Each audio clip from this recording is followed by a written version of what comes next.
In this lesson, you'll begin to solve application problems using algebra.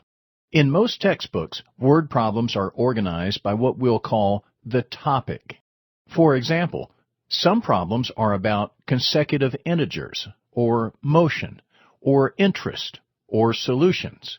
In this course, we don't organize problems by topic.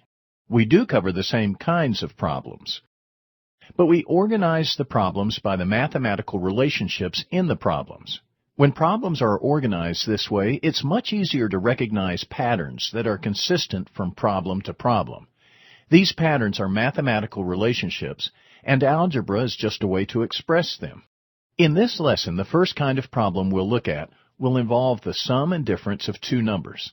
For convenience, then, we'll call these problems sum and difference problems. It's not important to remember this label for these problems. It's just a convenient way to talk about them. To illustrate this kind of problem, let's look at a topic that is very familiar, a game of sports. From the information in this problem, we know something about two relationships. First, we can find the sum of the scores, which tells us that a total of 23 points were scored. Second, we can find the difference in the scores, which tells us that the home team won by 5 points. The problems we'll refer to as sum and difference problems are all based on this kind of situation. Here's another example about a different topic, the students in a class. From this statement, we know two relationships. The sum of the numbers tells us that there are 23 students in the class. The difference between the numbers tells us that there are 5 more women in the class than men. Here's another example. This time, the topic is length. Maria cut a length of tape into 2 pieces. One piece is 14 inches long. The other is 9 inches long. Here we know two relationships. The length of the original piece of tape was 23 inches, which is now in 2 pieces, one 14 inches and one 9 inches. We also know the difference in lengths of the 2 pieces. One piece is 5 inches longer than the other. As you can see, the equations describing the situation for each topic are exactly the same. This illustrates an important point in learning to solve word problems. The most important aspect of the problem to pay attention to is the mathematical relationship, not the topic. Now, let's look at some problems based on the sum and difference of two numbers. Here's an example. The winning team won the game by 3 points. If the total points scored in the game was 29, how many points did the losing team score? Notice that the problem gives us two numbers, the sum of the scores and the difference of the scores. To solve the problem, we can start by writing an equation for the total points scored in the game. The points scored by the winning team plus the points scored by the losing team equals the total points scored in the game. To enter the numbers from the problem, we'll set up the problem with a blank for each number like this. Next, we define the variable we'll solve for. You should always define the variable as the information asked for in the problem. Here, the problem asks for the points scored by the losing team, so we'll let x equal the losing team's score, and enter it in the blank for losing team points. Now we look for the values we can fill in from the information given in the problem. The problem tells us the total points scored, which is 29. So we enter 29 here. The number of points scored by the winning team is not given in the problem, but we can use the information in the problem to enter a value in the last blank. Here's how. The problem tells us the difference in the points scored. The winning team won by 3 points, so it scored 3 more points than the losing team. We can write an algebraic expression for the winning team points based on this statement. We've already defined the losing team points as x. So x is the losing team's points. If the losing team scored x points, and the winning team scored 3 more than the losing team, we can express this as x plus 3. We can now enter this expression in the last blank in our equation. We can now solve this equation for x to find the points scored by the losing team. Since x equals 13, the losing team scored 13 points.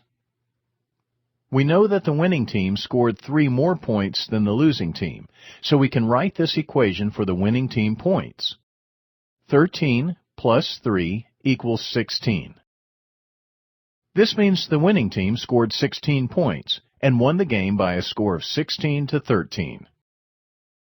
Here's another problem with a completely different topic, but it can be solved exactly the same way. This is a common kind of problem seen in many textbooks and on standardized exams. This problem is also a sum and difference problem, but you may not recognize that immediately. One difference in this situation is that the sum is given in the problem, but the difference is not. You must know already that the difference in two consecutive odd integers is 2. We can solve this problem with the equation for the sum of the integers. This is the equation you can use for all consecutive integer problems.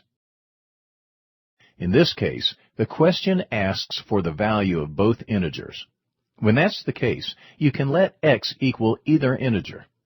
It's easiest if you let x equal the smaller integer, so we'll do that here. Now, let's set up a blank equation and fill in values. First, we let x equal the smaller integer, so we enter x here.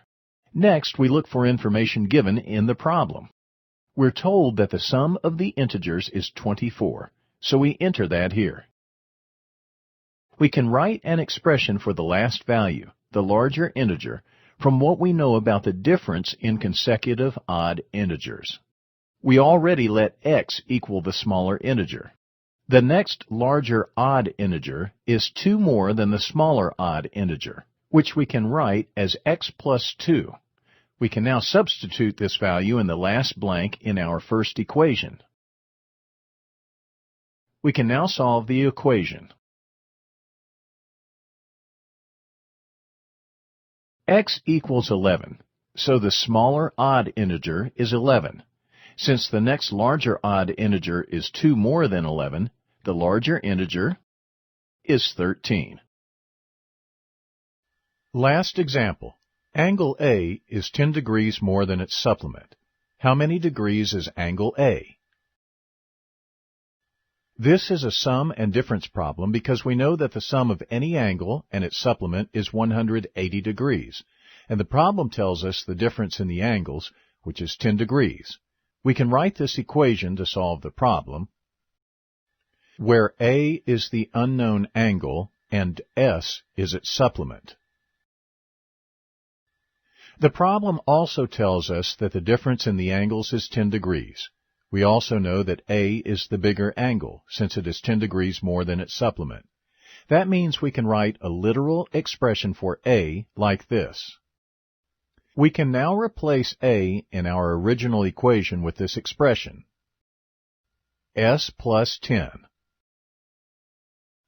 We copy the equation, then replace A with the expression S plus 10.